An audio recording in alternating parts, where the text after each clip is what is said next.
So the WNBA preseason has started. Let's talk about the coverage.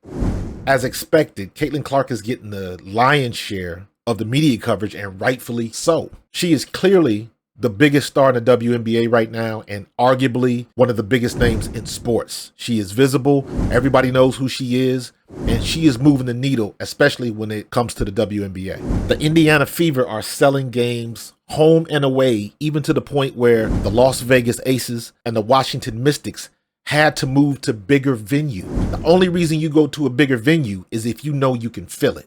Now, as I've mentioned before, here is the ugly reality that comes with the success of a league when that success comes quick. It's not going to be fair. Period.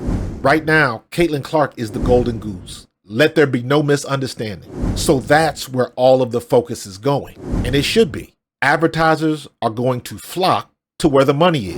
And right now, she's it.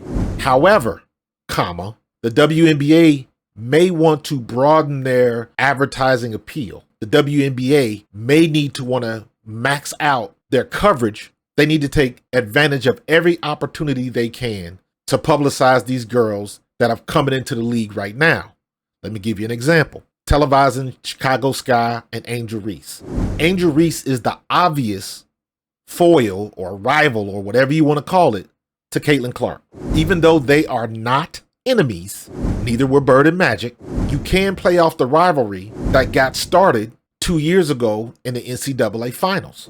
That rivalry began with the infamous "you can't see me" gesture that was started by Caitlin Clark. Angel Reese got blamed for it when she gave that same energy back when she hit her with the ring in the national championship game, and everybody accused her of being a bad sport about it. That's where the rivalry started. That's when both names began to ascend, and you started hearing more and more about it.